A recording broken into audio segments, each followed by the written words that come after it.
Now it's my reality, and I do believe that I think this is the biggest crowd we've had yet.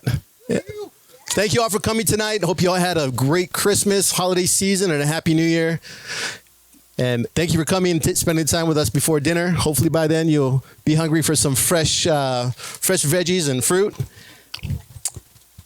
This is the first time we've done a panel-style discussion, so roll with me here. Going to give a quick intro. Oops, sorry. Quick introduction of our speakers.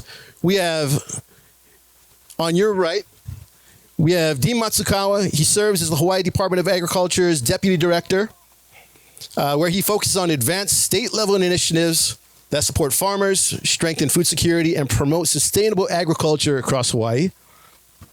Dean Okimoto is a longtime leader in Hawaii agriculture and serves as chairman of the Hawaii Agriculture Foundation, bringing decades of experience connecting with local farmers, restaurants, markets, and consumers statewide.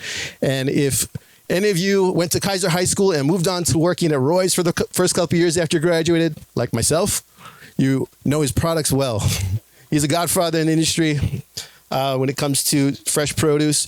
Sondra Ouye is the founder of Able Collective and a Go Farm Hawaii graduate. She's a community advocate focused on supporting new farmers, expanding access to local food, and building grassroots agriculture initiatives in Hawaii Kai. She also runs the farmers market at Hawaii Kai Town Center every Saturday from 9 to 1. So if you haven't been there, go check it out. And last but not least, Devin Murphy is the lead farmer at Kanekoa Farms in Kamilanui Valley, where he grows local produce for families and chefs while working to expand community engagement and agriculture opportunities in East Oahu. Now, the purpose of this talk story session tonight is to bring awareness to the industry, to get you up to date on what's happening in the industry, as well as give you some tips on how you can also start your own food growing right at home. Without further ado, we'll start off with Dean Matsukawa here. I'll give you my mic. Okay, thank you. I'm currently serving as Deputy Director for the department. We recently changed our name. We used to be the Department of Agriculture, and now we're the Department of Agriculture and Biosecurity. So we just got that name changed in July of this year, so we're still making adjustments to that and calling ourselves DAB now instead of DOA. But welcome everybody, and I'll start my presentation. Let's see. Okay, currently we import 85 to 95% of our food. You know, that is just not sustainable. Oh, okay.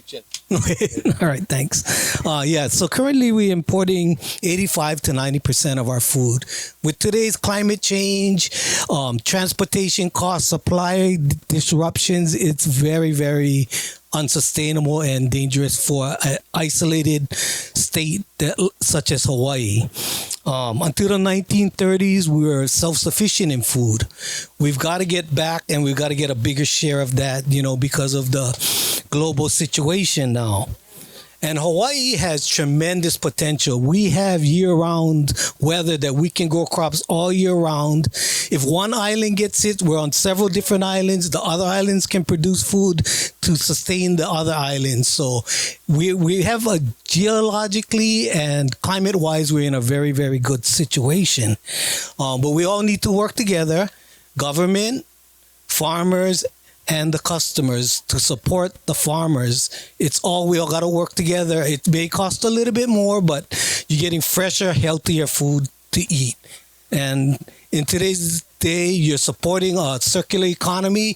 You're supporting people that work in the state and grow food for you. So to us, that's a very, very important thing to support.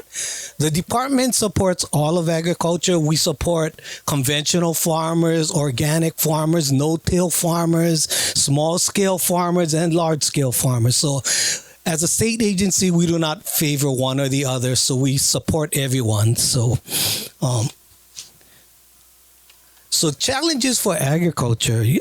Currently, the federal government is making severe cuts. The national statistics, they had 800 employees nationwide. They cut 300 of them. They're down to 500.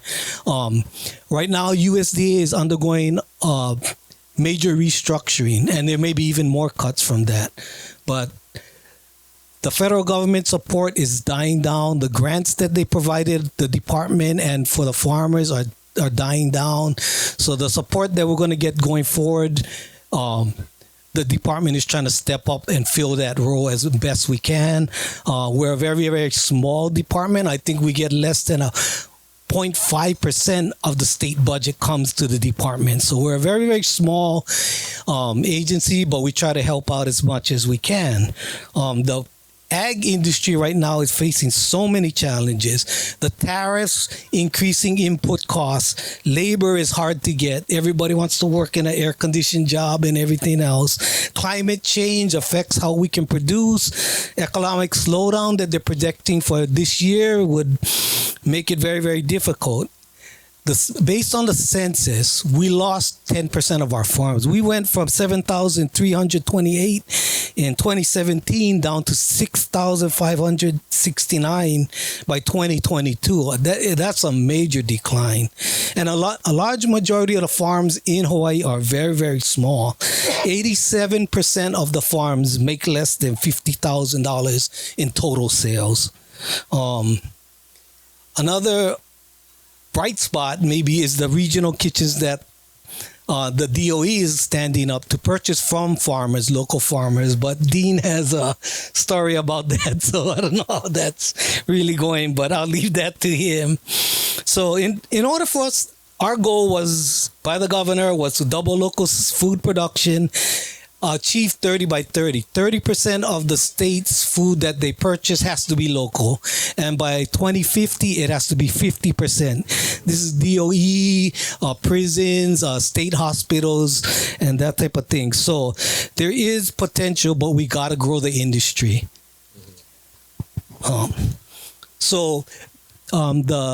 This fiscal year for the state is going to be very, very tight.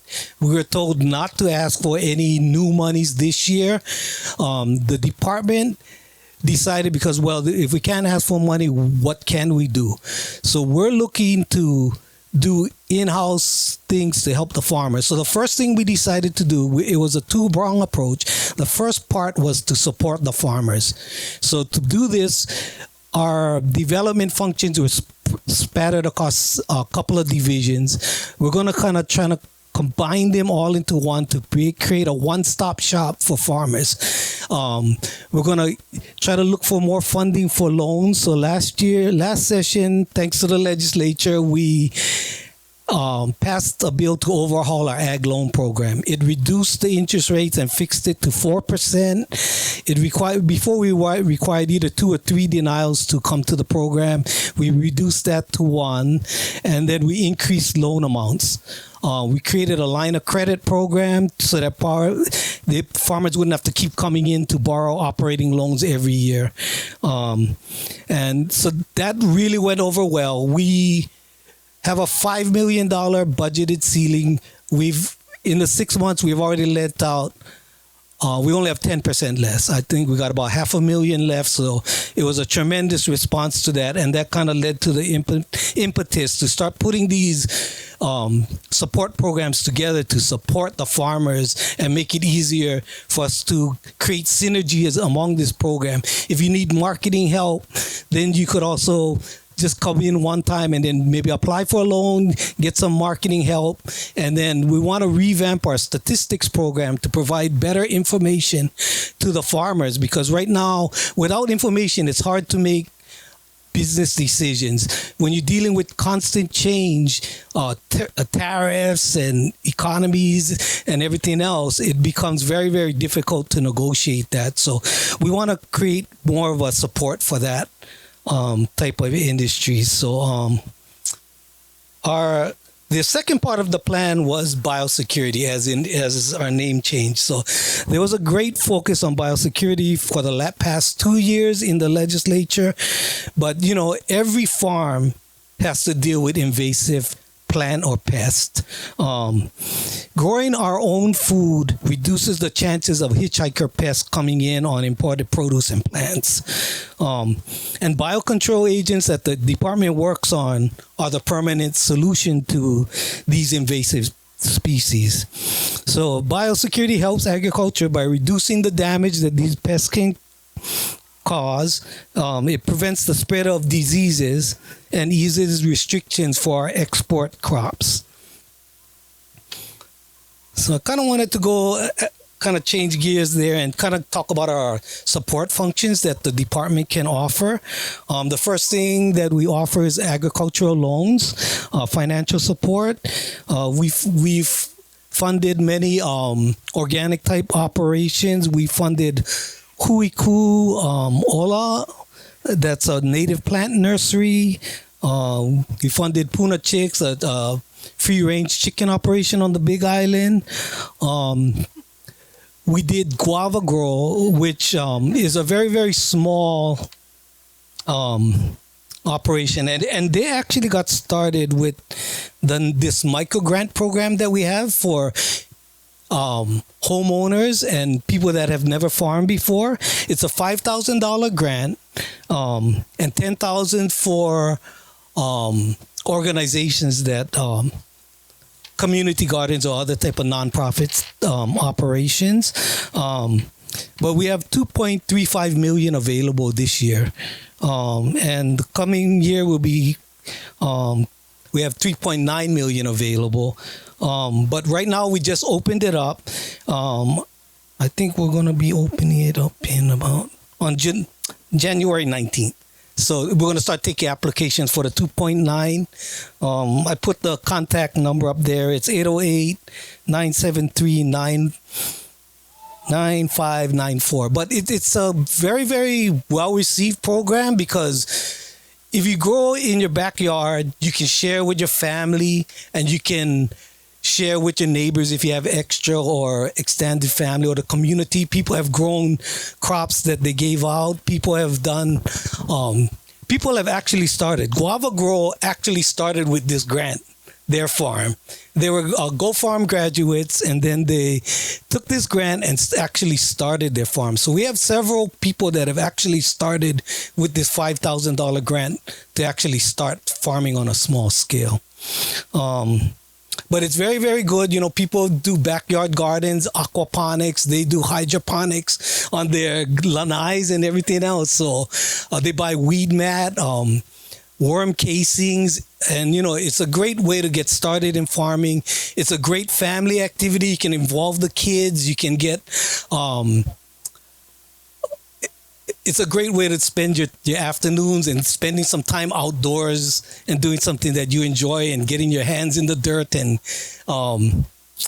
making that a hobby. So the other things that we do, plant quarantine, we prevent pests from coming in. Our plant pest control is our control branch. They do the biocontrol agents. They bring in that. They test it to make sure it doesn't affect anything else in the state. And before they release it. But those are like nettle caterpillar and gall wasp that was affecting the willy willy trees.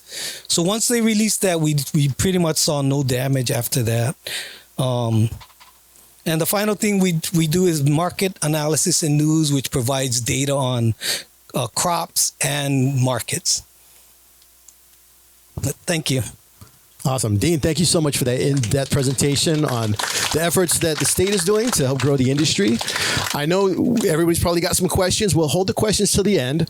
We'll hear from Dean Okimoto, Sondra, and then Devin Murphy, and then we'll open up to questions from the audience. Hi, everybody. If you don't mind, I'm going to sit because I have a gimpy leg. Just to give you a little bit of my background, I was 12 years president of the Hawaii Farm Bureau statewide. I started the farmers markets at KCC, Honolulu, HIC, Mililani, Kailua. This was in 2003. I served as Farm Bureau president until 2014. I am currently chairman of the Hawaii Ag Foundation, which we have programs that we teach children to appreciate and to farm. Actual farming programs that the kids can do in their classrooms. So we teach the teachers how to teach the kids how to farm, whether it be sometimes with tech. Right now, we just purchased a whole bunch of lighted hydroponic systems that we have, I think, about 18 schools now have that in their classrooms that they're doing. I'm also on the Ag Development Corporation board, which is a non-paid position, but it takes up probably 24 hours a week of my time I spend on it. And what it is we are in charge of the central kitchen that's going to be coming up out in Whitmore Village. We also are in charge of several thousand acres of land statewide that we are putting farmers on. In fact, we just gave out 17 new licenses last month to immigrant farmers that are going to be farming about 500 acres at Whitmore, and they're going to be producing food for the central kitchens. I will tell you this, the programs for the schools to buy from farmers is that it is in its infancy, and there's a lot of problems with it. I'll give you a good example. Is yesterday I got a call. We were supposed to provide 2,000 pounds of lettuce this week or next week for the schools, but because of the storms we got hit a couple weeks ago, we had only 1,000 pounds. So when the schools found out we only had 1,000 pounds, they said they don't want it at all. And I'm like, wait. We're growing this specifically for you so you can say that you're buying local and you're not going to take it. You think farmers are going to are going to keep producing for you? So today we got a call back from them and said they'll take it. But it's like, that they put people in these positions that don't understand agriculture, for one, and don't understand what farming is. And that's a problem, because these are the people that are making decisions out there for your kids. And I'm just letting you guys know, because it's not out there in the general public. I probably will have some meetings next week with some legislators about it to see if we can iron out this situation, because there's we're a fairly large farm. We're going to be producing 50,000 pounds of lettuce per week for the school systems and for the other distributors on the island. But we're not targeting farmers markets. We're not targeting really the general public as much as we are the schools, because we want the smaller farmers to get started and produce and get bigger so that they can take some of the production off our plate. Just to let you know, 50,000 pounds a week is 2.5 million pounds a year. That only accounts for 6% of our imported lettuce. Okay, so that's why there's a lot of room for us to grow and become more self-sufficient.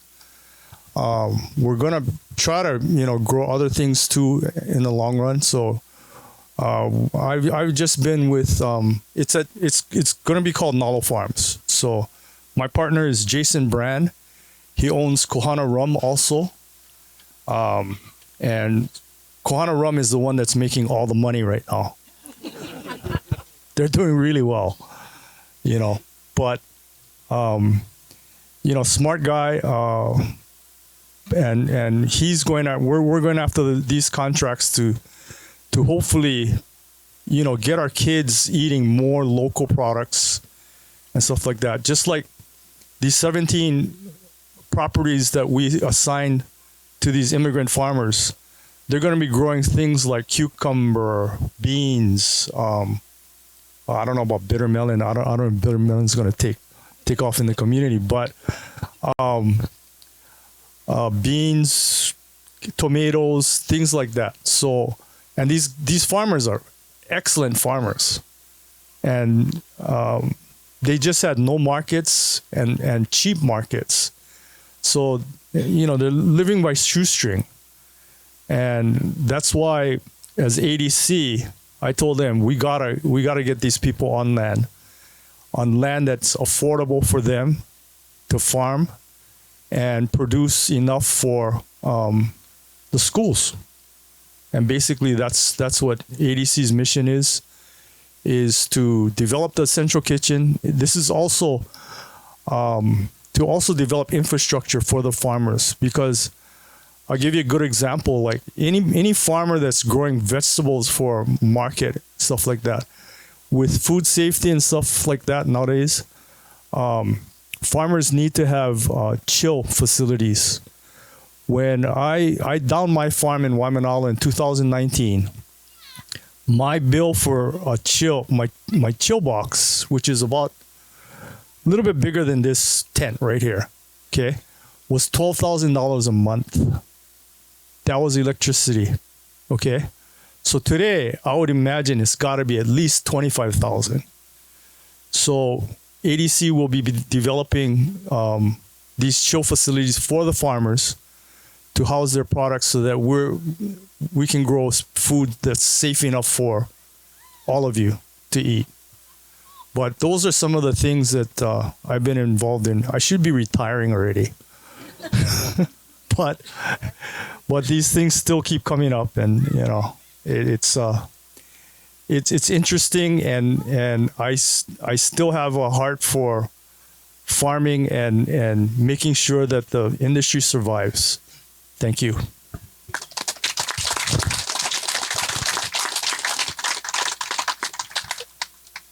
Before we go to our next panelists, I'd like to quickly share how the idea for this sparked.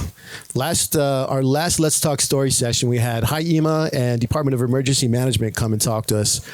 And they posed a question which blew my mind. And Dean, you were saying, what was it, 6% of the lettuce that is used here is local? The other 94% is brought in? That 2.5 million pounds of lettuce a year that we'll be producing takes only it provides only 6% of the total imported lettuce. Wow. So DEM posed a question to our audience, and I'm going to pose the same one to you.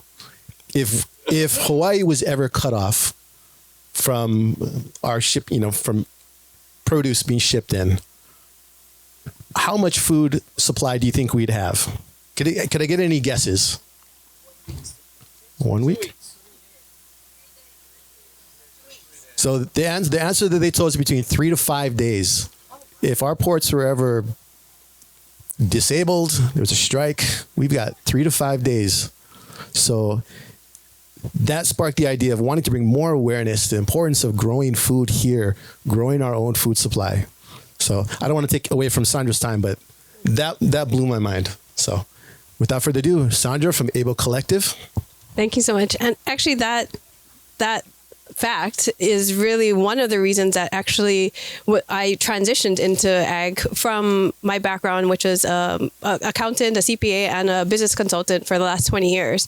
But my interest in sustainability and specifically like food security too was what kind of got me into now farming, which I only began my farm just in August of this past year. So I'm definitely the newbie on this panel.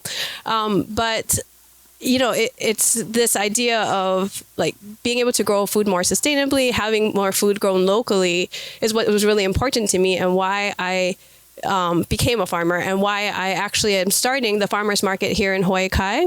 We've been just open now for about 2 months at the Hawaii Kai Town Center.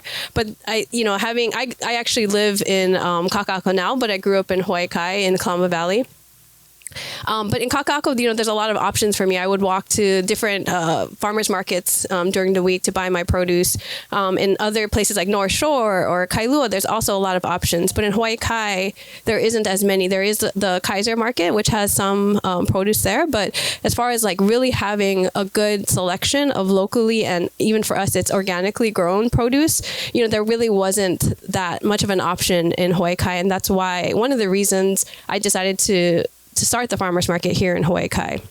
But kind of backing up, I just want to talk a little bit about my journey and into becoming a farmer, because it has been all, very recent. I quit my job in June of last year, and I began, I started with the Go Farm training program. So a couple people have mentioned this program so far, but it's actually an extension program through the University of Hawaii, but it's a great program for anyone who is interested in getting into farming.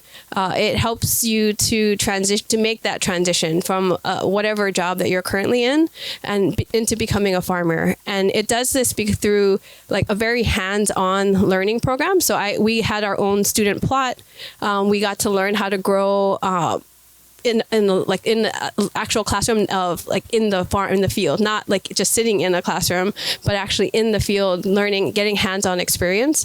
And just in the course of that 9-month program, I then graduated and I started my farm. So I still have lots to learn as far as being a farmer, but that program was an incredible start and a very fast-paced and intensive course to help me to get to where I am today. But it's an incredible resource, not just for the people who are in the program, but they actually offer other support for farmers, like marketing, other business support for farmers as well, that anybody can actually tap into. But it's for, as far as it being a training program for helping more people get into farming, I really cannot recommend it enough. It's an amazing program. And as a graduate of the program, I'm actually able to lease land to start my farm in Waimanalo at the research station where the program is held on. There's also the North Shore side too, but I'm in the Waimanalo location. But it's a great way to get started as a farmer. We have access to shared equipment, a shared tractor, a shared BCS, which is a machine that we use that would be really expensive to purchase as a new farmer. We also have access to shared cool chill space so that we can make sure we're staying compliant with all the food safety requirements. But it's just a great program and really an amazing way to get started as a beginning farmer. And so that's where I'm currently growing now. My dream is to actually end up in Kamilanui Valley as a, someone who grew up in Hawaii Kai, as a graduate of Kaiser High School as well. I really want to be living, growing, and selling in Hawaii Kai. So that's where I'm hoping to end up. I'm in the process currently of trying to apply for one of the spots in Kamilanui. So I'm hoping, to be able to get there one day. But yeah, for now, I'm out in Waimanalo, but you can find me on Saturdays at the Hawaii Kai Farmers Market. We also have a community garden that we started at the same Hawaii Kai Town Center. It's really more of a demonstration garden where we have community work days. So it's another way for you to get involved. We're trying to encourage more people to be able to grow at home as well. Even as farmers, we're trying to sell our produce, but we also, as we've discussed, there's a lot of room for more local produce, whether that's home growers, farmers. We all need to be able to contribute something to help move a little bit of that needle to having more local produce in Hawaii. So we have a community garden where we have monthly workshops or work days where you can come and learn and get started on home growing if that's something you're interested in doing. But thank you so much.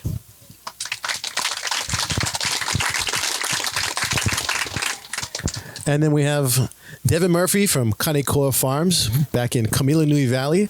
Lots of stuff going on back there. We're looking forward to hearing from you. But thank you for coming and representing our home turf here in Hawaii Kai. Thank you. Yeah, thanks to Representative Joe Gideon for organizing this event. Thank you all for coming.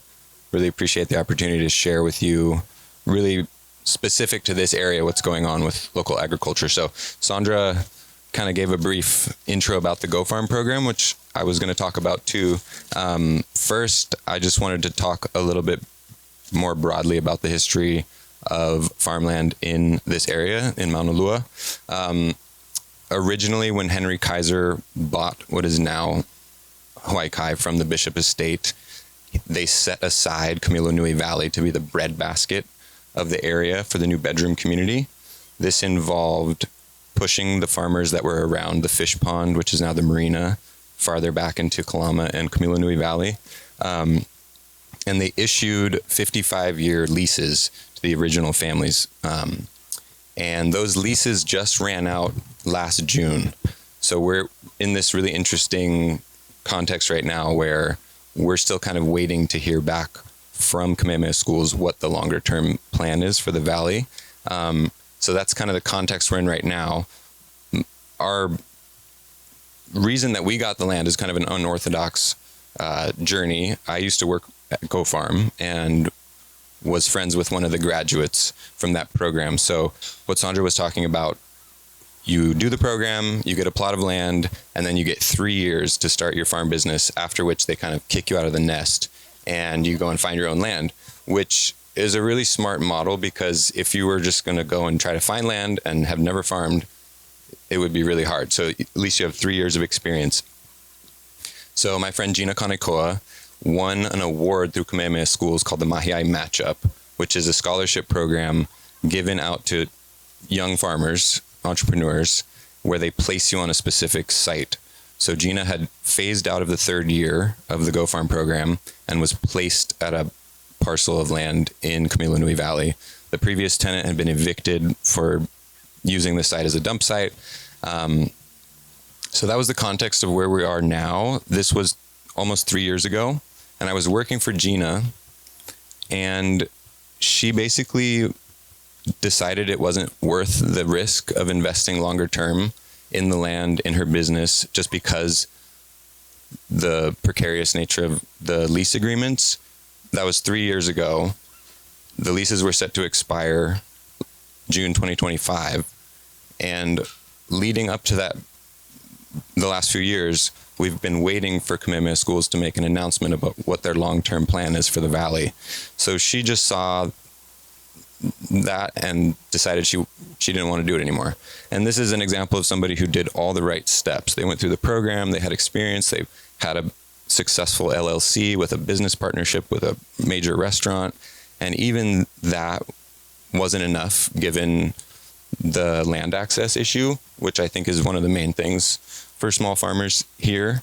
So anyways, my business partner and I were potentially foolish enough to take this on. And over the past 2.5 years, we have cleared the land. We've been planting. We grow on about 3.5 acres of arable land right now, but we have a lease for 16 acres. Just more broadly, I want to talk about what we're hoping to see for the valley and this area. You know, we have this amazing opportunity in this zone to become a food hub, this is the last area of undeveloped land in East Honolulu, the last agricultural land. So we're just trying to push this narrative that there are young farmers who are hungry for this experience, and sort of push back against the narrative that farmers are old, they're aging out, nobody wants to do anything with the land. And even some of the original farming families, some of which are here tonight, would like to stay. We're just waiting to hear back if we can get more of a guarantee. I'm sure I had a couple other things I wanted to say, but maybe during the Q&A. And I'd love to hear from a couple other people in the audience too. We have some of the original families here, some of the other farmers. So thank you so much.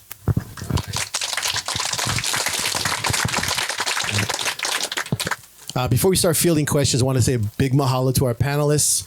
As you've heard, being in the industry, farming, it's not the easiest industry. You're not just dealing with the economy, you're dealing with Mother Nature herself, just like Dean mentioned about the rain with the lettuce. And Dean, I know a while back with your farm, I remember when you guys got flooded out, and that was really tough. And you're right back in it, so a lot of props to you. Okay, at this time, be happy to field some questions from the audience. We'll start here.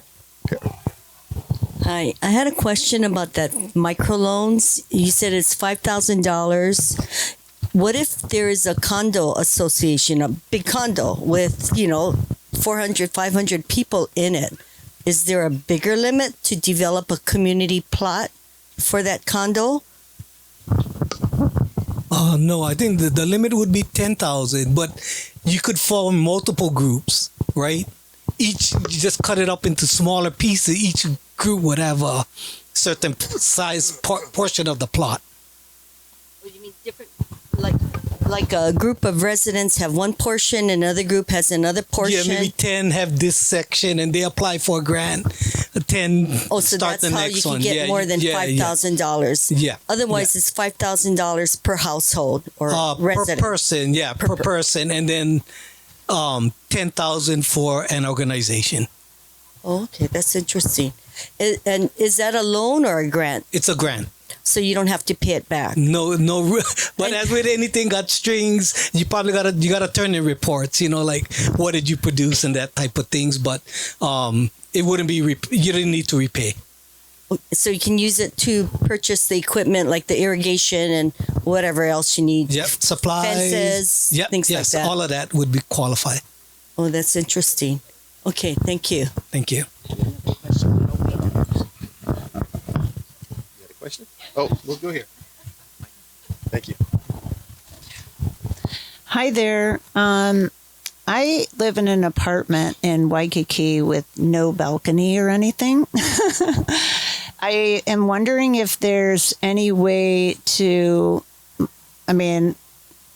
either like lease a piece of land, like even a tiny little segment of something to grow food on.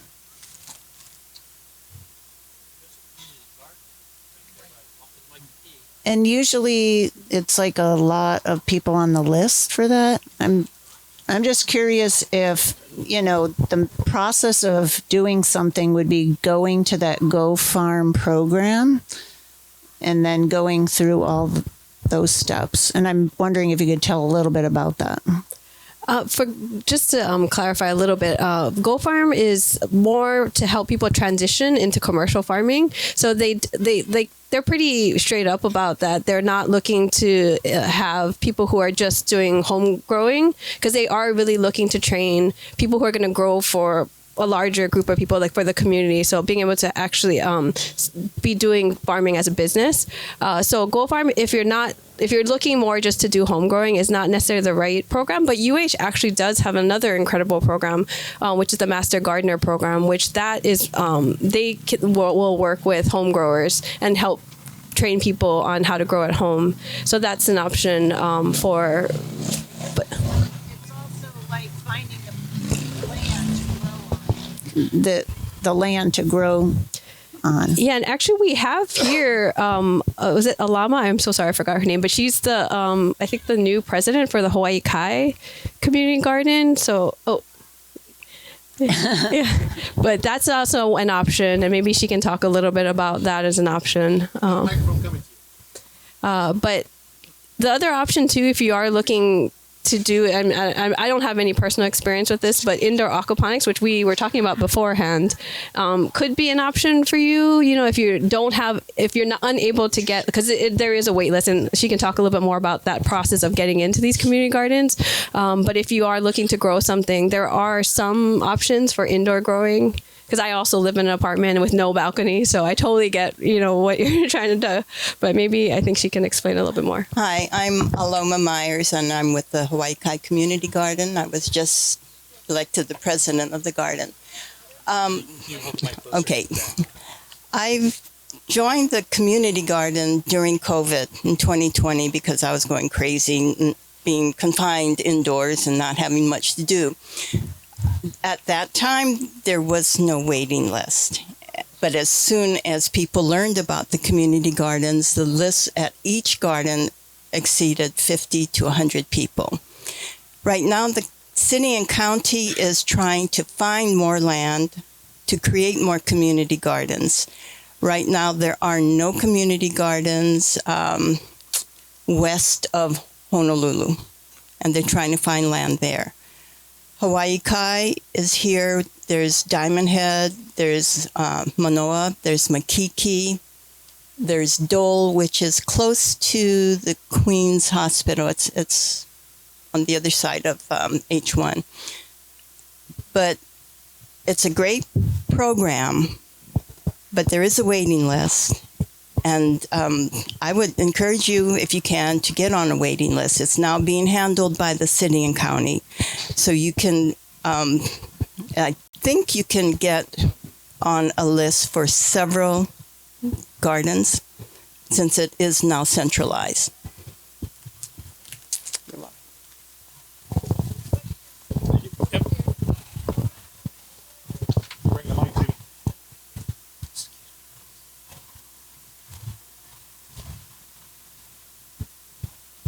Question was, So it's actually a comment or ask. Perhaps, Rep, you might want to contact Kamehameha Schools and see some of the fallow land that's in Kamilanui Valley, even if only temporary, a year or two, for community garden. How cool would that be? That's a great idea. Yeah, go for it. Right.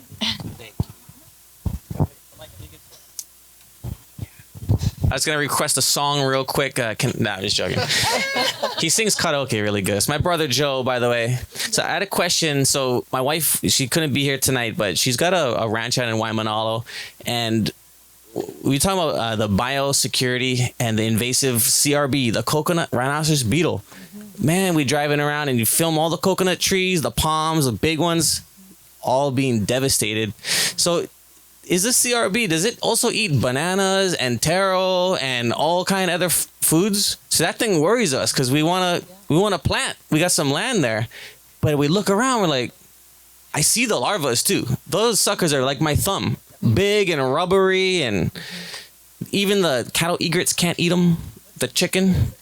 I don't know. So this is my question for anyone here who knows about it. How do we combat that? Because if we grow and they're going to eat it anyway, I feel a little stuck. Thank you.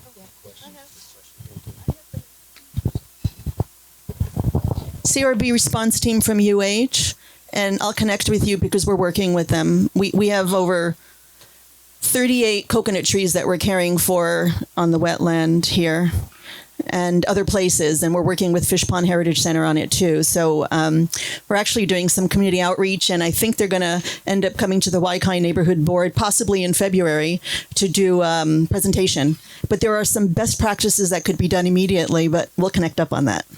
Uh-huh.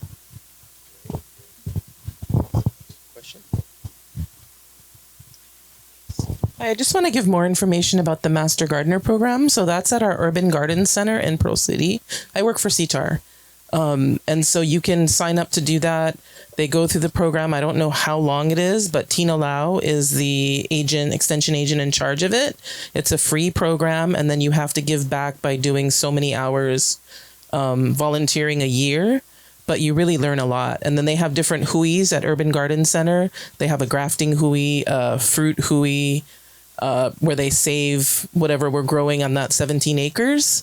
And then they harvest it, and that gets donated to the food pantry on a every so many weeks. Weekly, they're out harvesting and saving the crops that we're growing there. Ulu, all kinds of stuff. So and then there's a Master Gardener hotline that's usually Wednesdays from 9 to 12, and you can call the Urban Garden Center. If you go to the website, just look up Urban Garden Center. It's University of Hawaii's research station in Pearl City, and you can call them and ask questions, or you can email them if you have any gardening issues or plant issues. Take a picture, email it to them. If you have any problems, they'll try to help you solve it. Sorry, just going to add to that really quickly too, and thank you so much for explaining more about the Master Gardener program. At our Hawaii Kai Community Garden, we actually have one of the Master Gardener hotline volunteers, Cindy, who helps us out at our community workday. So if you want to have real in-person, chance to ask questions from the Master Gardener a person with years of growing experience. She's always at our community work days at the community garden Ouye Town Center. So, but yes, if you're unable to attend those work days, the hotline is a great resource for anyone growing at home that has questions. But if you're looking for in-person help or just want to be able to talk to someone, she's a really amazing resource, and we're lucky to have her as part of the community garden. Some great questions are being asked. Just to let you know, we are recording this Let's Talk Story session, and the different organizations like the community gardens, CRB response team, the Master Gardener program, I will post links to those when we post this, so don't feel like you need to take notes on everything. Okay, next question. I think that a good definition of an optimist is a gardener or a farmer. It shows you have faith to come back to this year after year, despite the pests and the diseases and the red tape and everything. My question is, if you are trying to do a home garden, I would, I'm trying to do some of that, but the water is so expensive. I wonder if anyone can give us some advice. I'm reluctant to plant more because it seems like I'm not saving any money between the equipment that you need to be a home gardener and the water. One program I came across just by chance sorry, actually, what area do you live in? Oh, okay. She said Kalama Valley. Yeah, the Kalama Valley, which I don't know about the rainfall there. I don't think you get like a whole lot of rainfall. So, but there is a program for people maybe who are in places, and it still might help to offset. But there is like I think the Board of Water Supply has a rain barrel rebate program. I think in Kalama Valley, unfortunately, you won't get a lot of rain. But that's one option if you are living in an area that maybe gets a little bit more rainfall. But the other thing too is just your selection of crops too.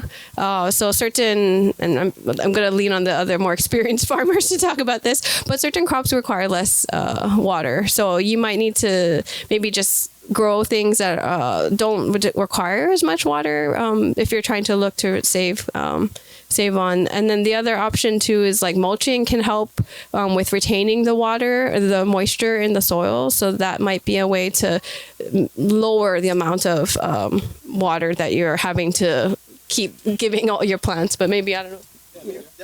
You want to talk about? Sure. I will preface this by saying, because we're a farm, we get a reduced rate on our water, an agricultural rate from the Board of Water Supply. So this might not be as applicable to you, but yeah, there's plenty of crops you can grow with minimal water. I can talk to you afterwards about some suggestions. I got suggestions for my neighbor did this. You can partition your water and add water. Like the ones they use it for their sprinklers. So he does that for his sprinklers, and it's a separate water bill, and it's way cheaper. So I don't know if you guys know you can do that. Sprinklers will get a separate ag water. I would just suggest also that you look at the system that you're watering with. Drip irrigation is much more efficient and uses much less water. Combined with mulching, it would probably be an excellent way of saving water. To buy the water system. So this question is for Deputy Dean. You did mention that there was cuts in federal funds. Some of this can be combated by a bit of diplomacy, because we do have agricultural tourism. So my question for you is, because we've had a good experience with this, would you be willing to formally ask a Rep. Gideon to introduce a bill to amend HRS 237 to allow residential short-term renting to visitors who are here for, a formal program? Before the Honolulu ban, we had good experience with that. I believe there was a bill, was it last session, that dealt with that. I can take a look if you give me your contact information.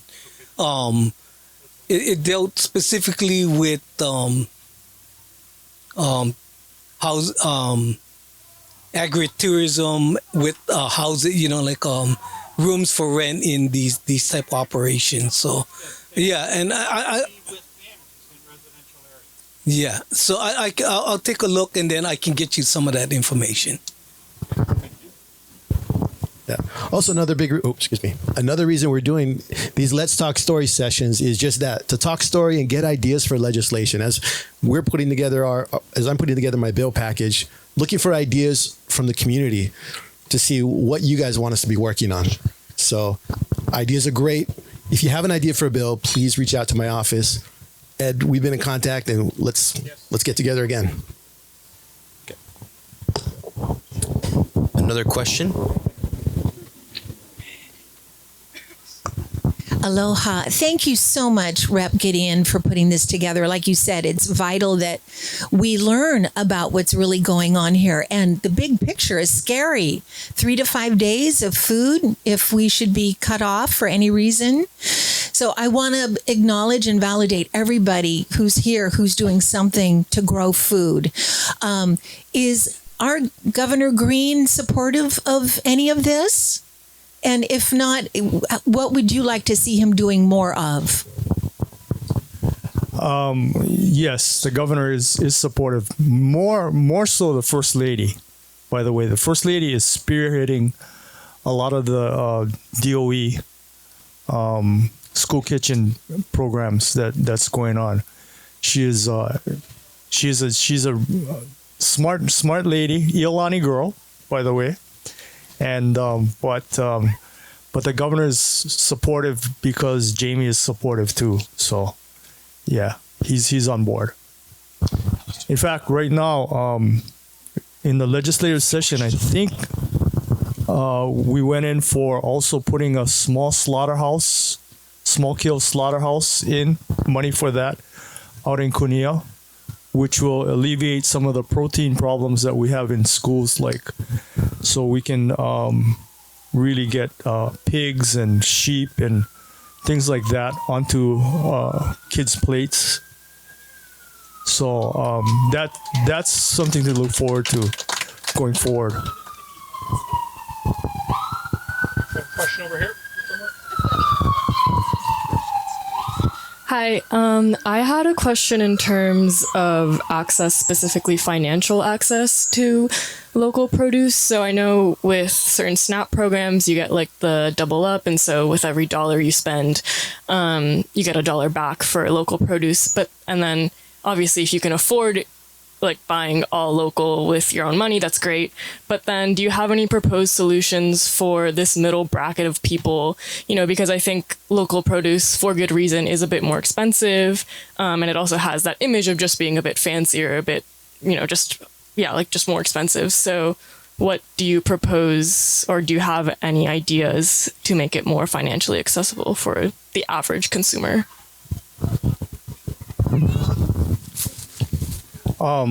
Just to let you know that Nalo Farms, because we're growing in large quantities, we've committed to matching mainland pricing. So so far it's been working, and we've been able to survive. But that's probably one of the things, it's always good to support all types of agriculture. Doesn't matter if it's small or big.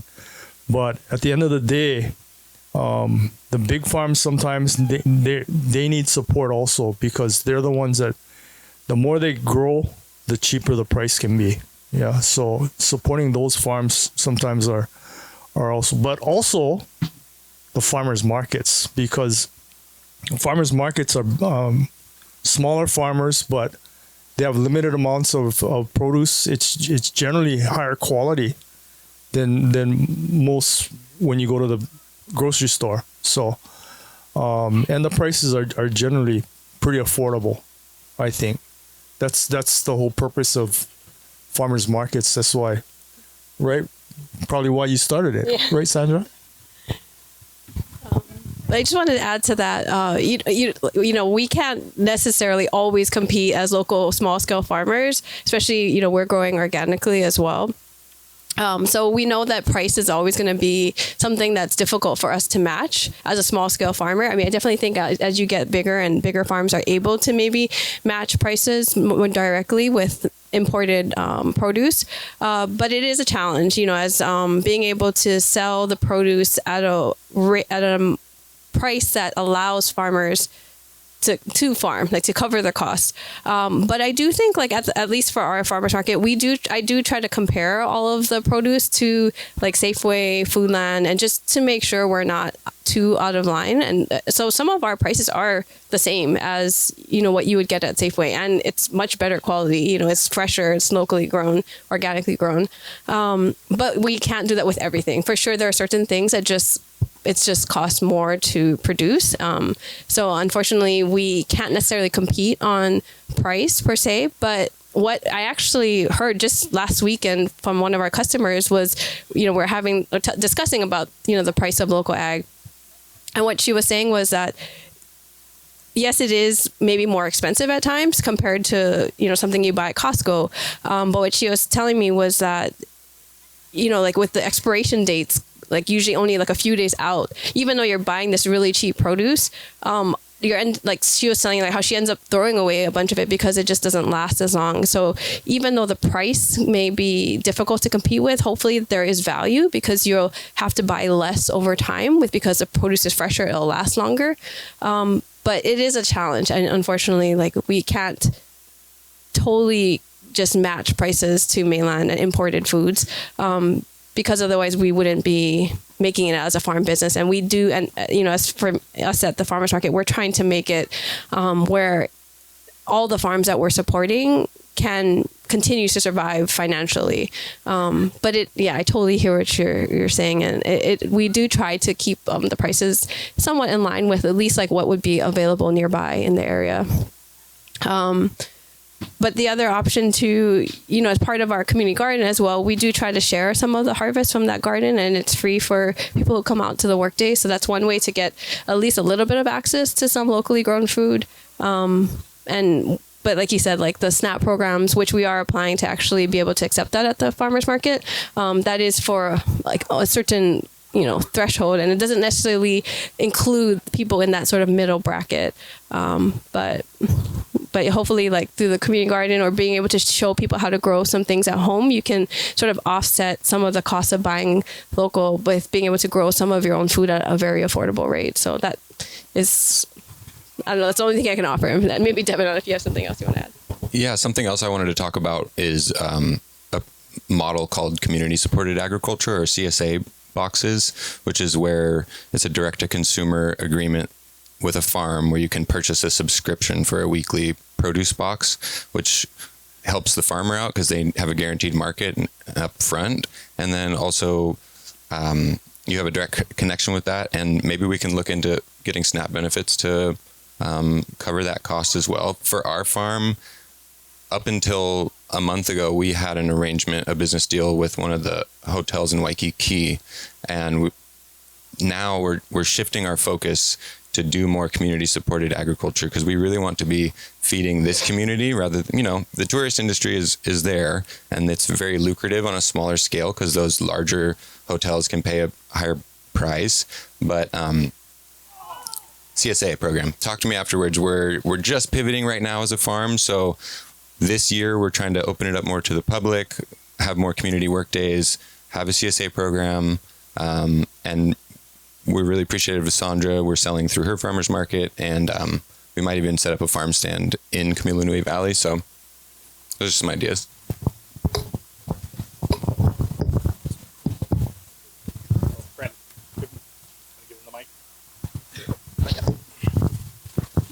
And then I've got a question after. Yeah, I had a question. Like, what's the atmosphere for the large scale distributors, supermarkets, and their relationship with local farmers, and things that really move the needle on the mass, like people that are supplying the masses here, like the distributors, the supermarkets, and then hotels and like people that are like really buying all the product and moving all the product. I'm curious what that relationship is. It's new things happening, to encourage it. Right. Like there's, right. I would imagine he would. Okay. Yeah, it's getting better. They are looking for more local. And most of the distributors, they understand the market conditions, like when we have bad weather and bug problems, they're kind of understanding, and they understand that they got to bring in from the mainland. So it's expanded quite a bit, really, from when I first started, where I will tell you, when I started, now I'm dating myself, but I started farming in 1985. Went to the wholesalers, and they used to talk to me like dirt.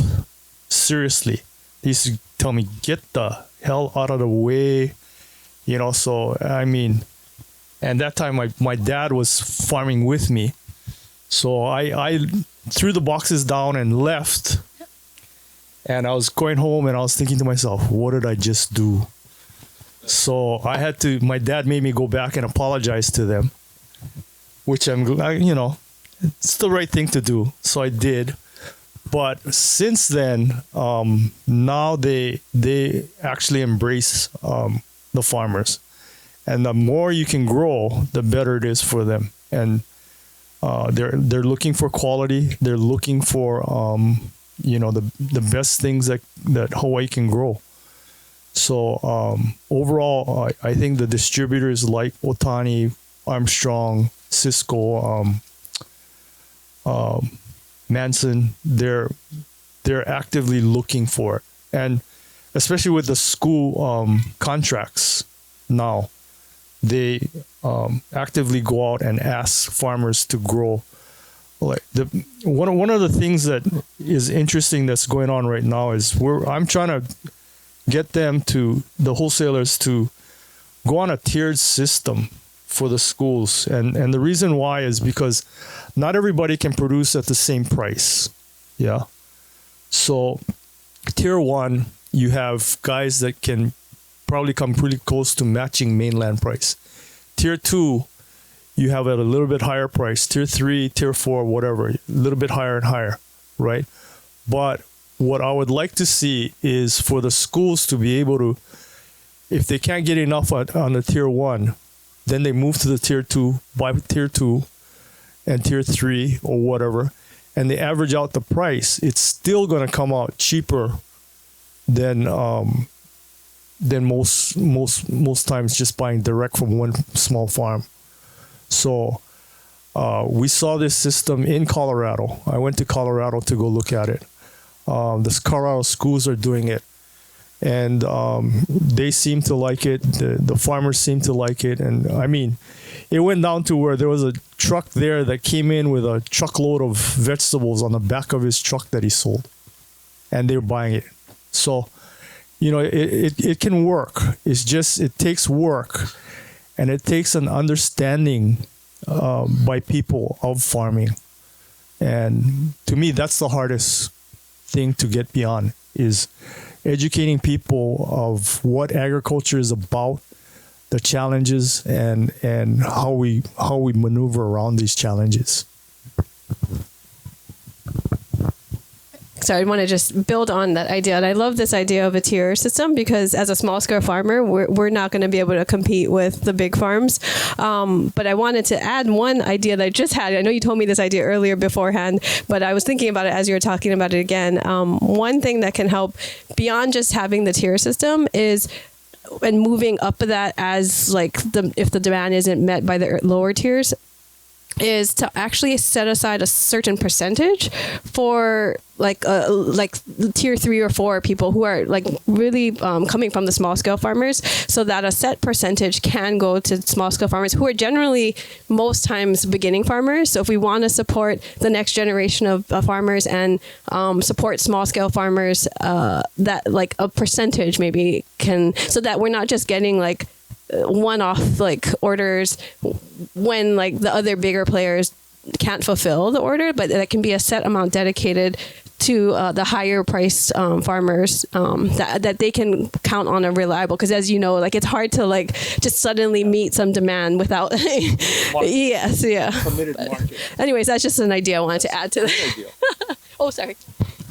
I'll just share our experience over the past couple months. So we used to have a exclusive contract with one of the hotels in Waikiki, where the executive chef promised to source from us first, and he just quit a week before Thanksgiving. And the new chef that came in sent out an email to all the small farms out of the blue and said, "Thanks for everything you've done for us, but starting January 1st, we're only going to be purchasing through Armstrong, as a wholesaler." And that's fine for the executive chef to come in and make that decision to streamline everything, but it just shows a disconnect that he didn't understand. To register to sell through Armstrong, you have to go through a 6-month-long certification program that costs money. So with 6 weeks notice, we couldn't pivot and jump through the hoops to sell through Armstrong. So between now and when we can get certified, we're exploring other options. So yes, a tiered system would be great. So that actually segues into my question. What type of partnerships or collaborations? Because there's industries out there like the Hawaii Restaurant Association, Hawaii Food Industry Association, even Hawaii Lodging and Tourism Association. Are there collaborations with, say, like Dean Okimoto, with like your foundation, or with the farmers to help promote buying local and to educate on why it's important to buy local? I think Hawaii Ag Foundation does it on a scale at the elementary and high school level. Okay, we'll tell people, the kids, about agriculture and what they're getting, right? As far as the general public is concerned, the marketing is something that is probably really lacking. In fact, ADC, the Ag Development Corp, is I think we're putting in for money to get marketing money for some of the farmers so that they can open up, let people know what they're growing and open up their markets overall. I'm even trying to figure out a way to get the wholesalers down to the farms at Whitmore Village and have the farmers come up to meet them, the wholesalers, so that they can, so they know what the farmers are growing and what's available, how much is available, all those things. Because a lot of times, especially a lot of the new farmers, they don't know how much they're producing at any one time. So a lot of times they'll have excess, or they have not enough to cover the market that they're targeting. So those are kind of issues that I think are hurdles that are probably hard to get ahead of at the beginning. Yeah, I think Devin sounds like he's got it pretty well covered, and Sondra with the farmers markets and stuff like that. You guys are probably doing okay with it. But, down the road, I think marketing is one thing that branding even. I'll give you another thing. Branding is not out there. You don't know the names of the farms you're buying these products from, right? So those are things that yeah, I know. So, I know it's restaurants. Restaurants, yeah, tend to have the restaurants are a big help in branding and getting to the stories out there. As long as the owners can embrace the story and tell their customers the story about why you're buying from that beet or that cucumber from that farmer. How they started, why they're farming, all of those things they're good stories, right? And the younger ones like Sondra and Devin probably are good at it now. When I was coming up, nobody did that. So I was lucky enough to meet Roy Yamaguchi at Roy's restaurant, and Roy did it, put me on the menu and made me speak and all this kind of stuff. So, it helped me. But I don't know why more restaurants aren't promoting who they're buying from. It should be more promoted. I remember, so a little bit about my background. In my early 20s, I worked at Roy's restaurant. And just like we'd have sommeliers come in, Chuck Fruy, he'd come in once a month and talk about the different wines, promoting the wines that he's selling, but he would paint a picture of where the wine was grown, the terroir, and paint a picture of the different flavors. And we could do something similar with the farmers, have them come in on a somewhat regular basis to educate the servers, the people who are selling, and educate the back of the house, the executive chef, and the people who are doing the ordering, so that they understand the story about where these things are coming from. Just my thoughts. But in the past, there was regional Kula onions, Maui onions, Kahuku corn, cocoa watermelon.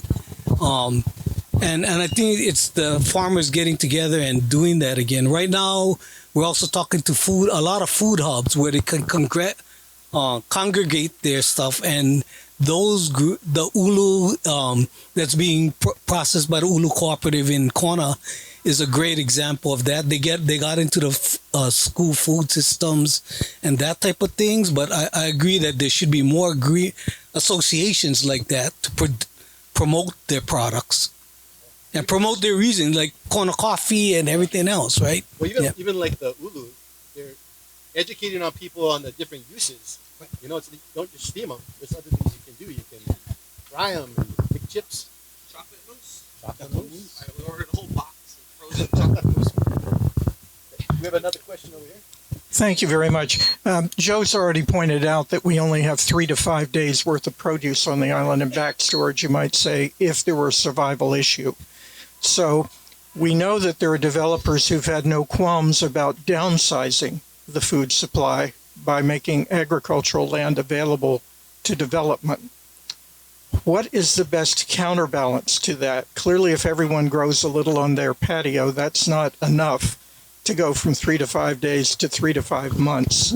So who are the most effective leaders with the most courage and the best track record who we can support, who will have a counterbalance toward the expansion, not the downsizing, and the protection of agricultural land? Who can we get behind? Who's effective?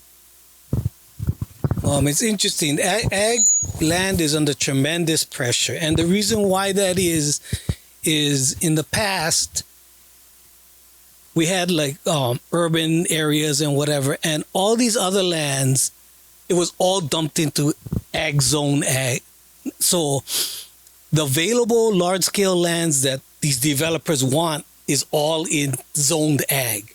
So everybody's coming into this ag and trying to, this is allowable, getting subdivisions and getting rezoning type of issues. The thing that I think is that we should get out all these lands that are not really good for agriculture. Get it out, let them do whatever they want with that, but we have to figure out what is the core lands that we got to protect for agriculture. And it shouldn't be only just that it's ideally agriculturally suitable. Camilo Nui Valley is an excellent example of some place that might not be the greatest place to farm, but it's very valuable because it's in ag production already. It's not something that is just people say, how come all this land is fallow and we're not using it, and so ag doesn't need it. Just let us develop it. But the reason why the farmers cannot get on is because the landowners don't let us get on. They think they can turn it over for development and make a whole bunch of money doing that, whereas the state should start going in and protecting these lands and saying these are the lands that are so valuable that we're never going to let this thing be developed, and that would eliminate the pressure, and it would also eliminate that value that they see and turn it into housing.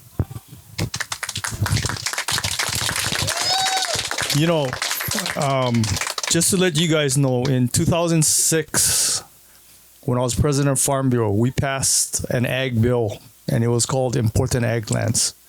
That developers could take their lands, their good agricultural lands, put it into agriculture forever, and they would receive tax breaks on that land. So a great example is what's interesting is it just came up on Kauai. You know, Kauai coffee, all that land. Okay, they wanted to get out. They cannot. It's all in Important Ag Lands designation. So they have to farm it. So the owners, the guys who just bought that land, they gotta farm coffee. So it was funny because my vice president at the time and my secretary at the time at Farm Bureau both called me and said, hey, this thing works. It can work. And even though the legislators didn't like it because there's a lot of problems with it. And I always said, it's not a done thing. You know, you got to tweak it. But, you know, I think, you know, now you got like Mahipono on Maui, which is farming. Well, they have now about over 10,000 acres of citrus and fruit trees that they're coming out. In fact, their tangerines are coming out now. You'll start seeing it in the marketplace probably in the next month. Their limes are in the marketplace. They're having problems. In fact, they're exporting a lot of it too. But you know, these are the types of companies that got to be supported in the long run, so that we're not buying these products from the mainland and bringing in, you know, citrus. What is that citrus beetle? That greenie. Yeah. You know, those types of things. And you know, in the long run, the more we can support those things, the better off we are. As far as development, I mean, you're never going to stop it completely. But I do agree with Dean that you know, the marginal lands, I think we shouldn't be so strict on it already. It's where homes should go or whatever, because we still need homes. That's all otherwise we'll be paying $2 million pretty soon for a house, which is, I don't know how many of you guys can afford that anymore, but you know, it's kind of crazy. And just because we don't need 1 million acres of ag land to be sustainable. Okay, we do need probably, I would estimate 250,000 acres. So on all islands now, yeah. So, and we can grow most of the things that we can survive on. Thank you. My wife and I have this unusual experience that we lived on farmland in Pololo Valley for 40 years. So I think every farmer should live on the land. And since we've retired to this beautiful neighborhood, and we're looking at this topic, we've discovered that people don't want farmers to live on the land. Now, I don't know why, and it's been explained to me, and I've asked a few farmer friends, but we're talking economics here. If we're going to grow here, we have to support the farmer, and we need to make their cost of goods, cost of living as cheap as possible. So, Rep. Gideon, a bill for you is, let's turn the pendulum back. Let's let people live on their farms. Let's let people have workers live on the farms. I mean, and then they'll say, oh, but we don't have water. Like, you know. Well, by the way, when we moved into Pololo Valley, there was no water and there was no sewer. And guess what? You can live that way. I mean, you know, you get a private sewer and you get roof catch and you get gray water systems. It's not hard. We did it for 40 years. We don't need to have, you know, like building in Hawaii Kai. So let's support the farmers. Let's support their cost of living. Let's support their ability to rent to workers by letting them live on the ag land. And all that stuff about it's not going to be grade A. Well, it doesn't need to be grade A because people in the Big Island and people in Pololo Valley live that way today.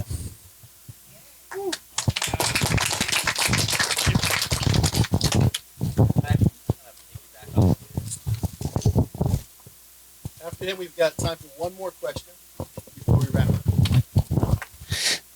Okay, thank you. This is coming from my wife, and it's being spoken through me. So this was regarding Bill 10. Maybe it changed. Are you guys familiar with this? Department of Ag. So this was affecting the laws as well as residential, resort, and commercial, etc. For, I think it has to do with living on the property. Like having, are you familiar with this? Okay, look this up because Bill 10. My wife is writing, so the dots are dotting right now. But it was something that.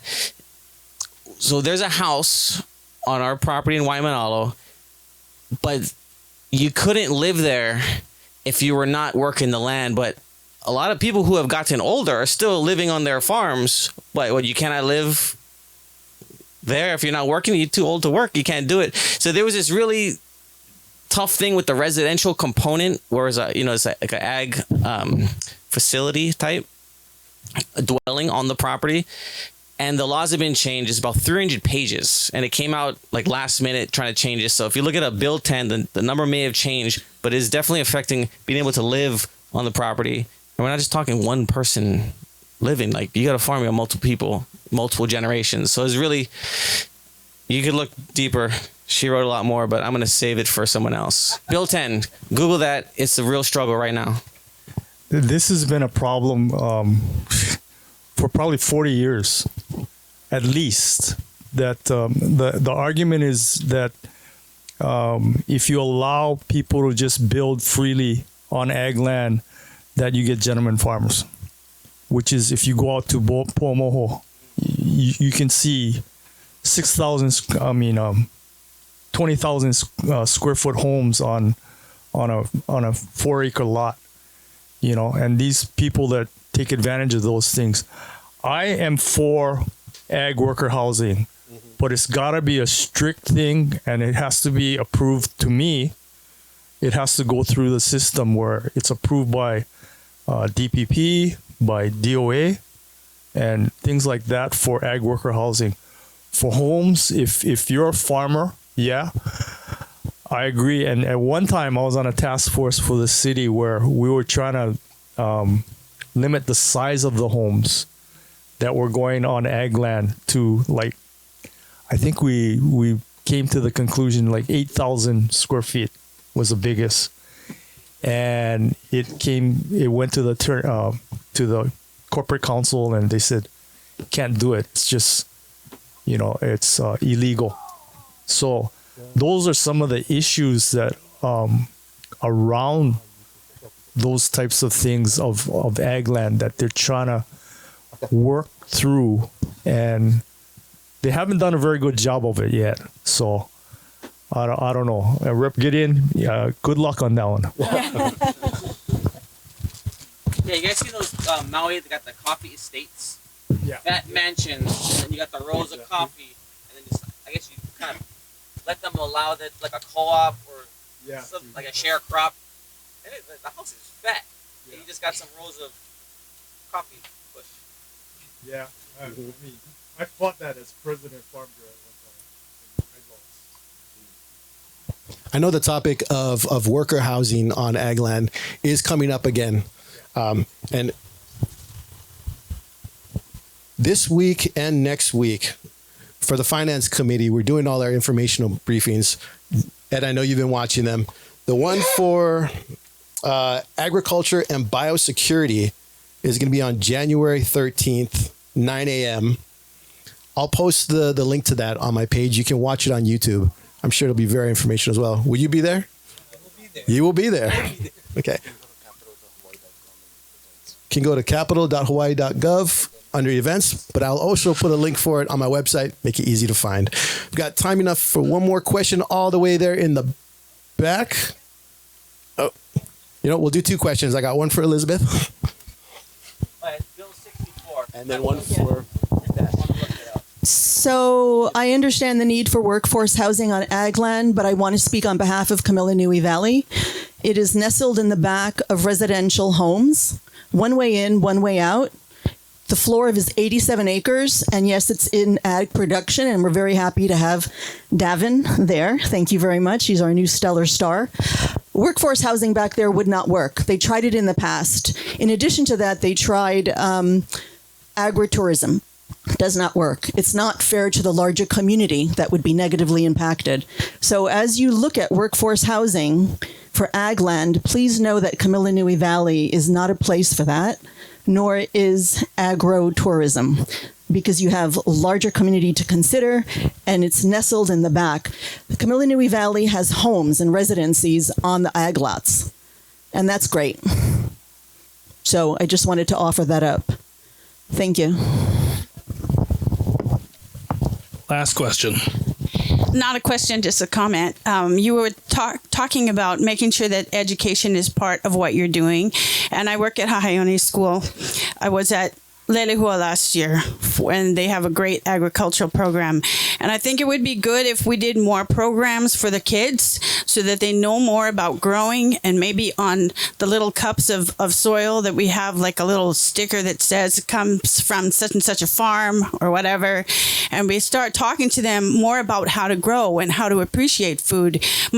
My quest there now is to stop the kids from wasting, because more than half of their food, and I would say 25% of all of the plates, goes straight to the rubbish can at the end of the lunch period. And it sickens me to see that. And maybe those kids need more information about how valuable food is, how hard it is to grow, the people who spend the time to do it, and learn to appreciate some of these foods. So if they learn how to grow it, they tell their parents, oh, look, my plant is growing. Another thing that in our neighborhood that we did, we started a sustainability meeting within our own 3 blocks around us. And everybody already knows what kind of plants we have at our own homes so that we can barter with each other when there's an issue. I moved here in 1984.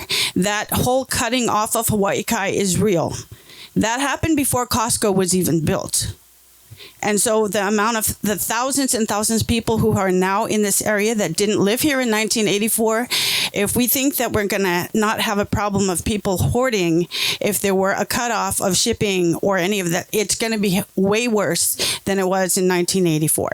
So I feel like what you guys are doing is amazing. If we can get you guys to maybe hook up with the Hawaiiana program at the schools, and the kids more involved in the whole farming issue, about the food issue, learning how to appreciate what we have, what we can grow, and those kinds of things.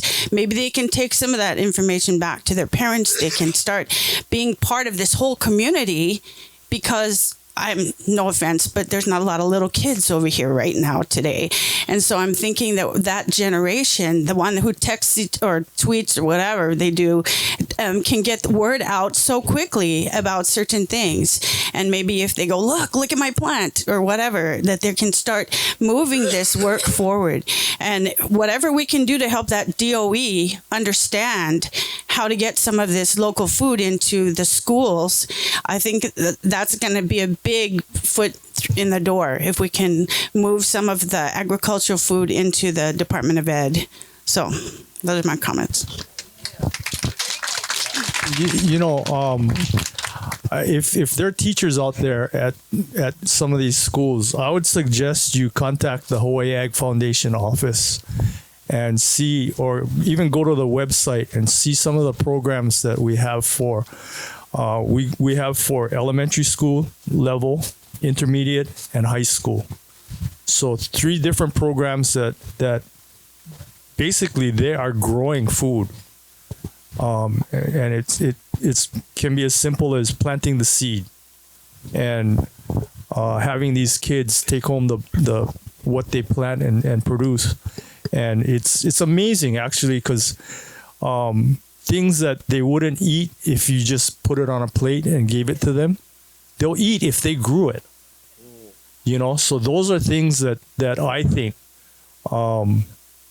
are happening at the school through some of the programs that Hawaii Ag Foundation is doing.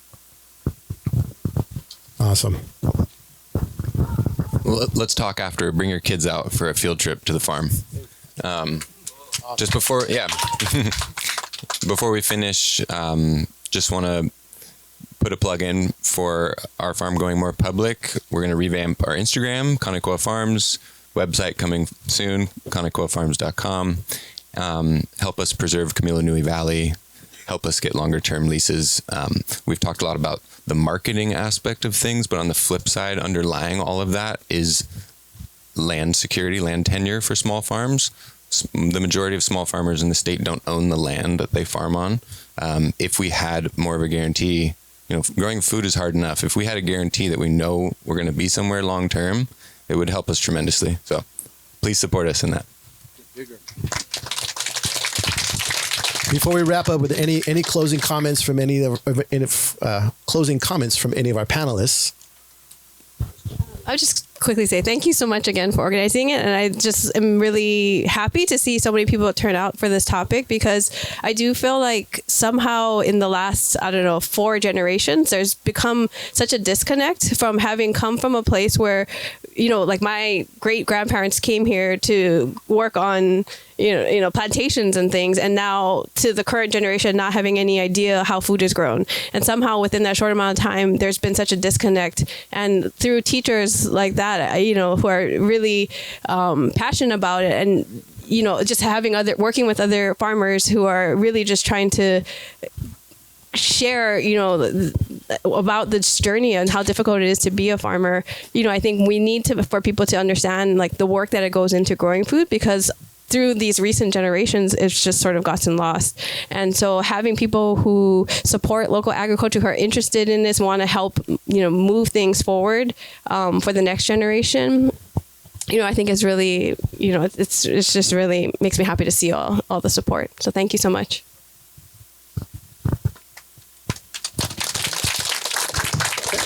okay, awesome. Just some quick closing remarks. Please.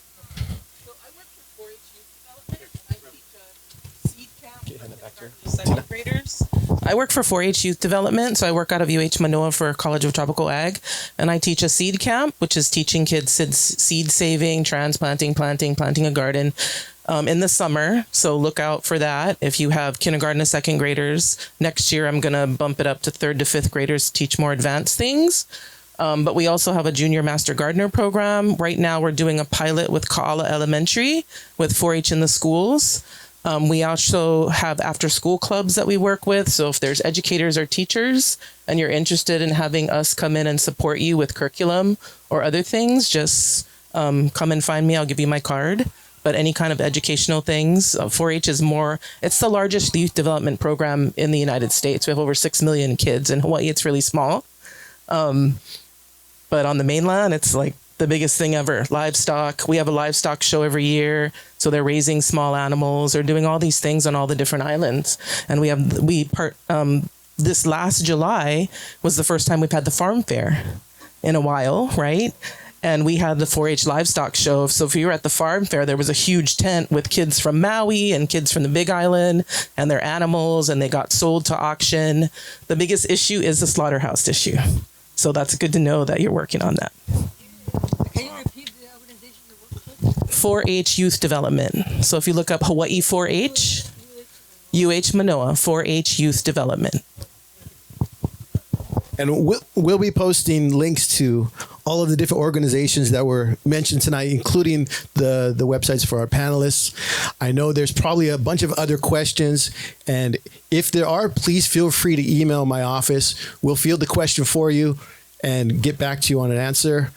And we will be, like I mentioned, we'll be posting this video online at repgideon.com along with the recap and links to the different organizations and programs that were mentioned. Just in some closing comments, this panel discussion has been so informative.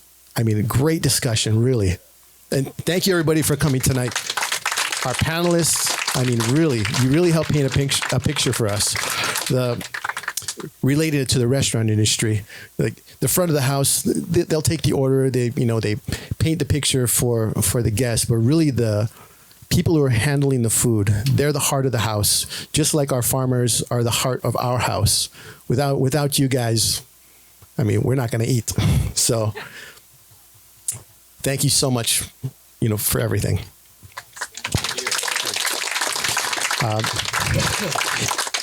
In wrapping up, thank you for coming to our Let's Talk Story. This is by far the most attended one we've had.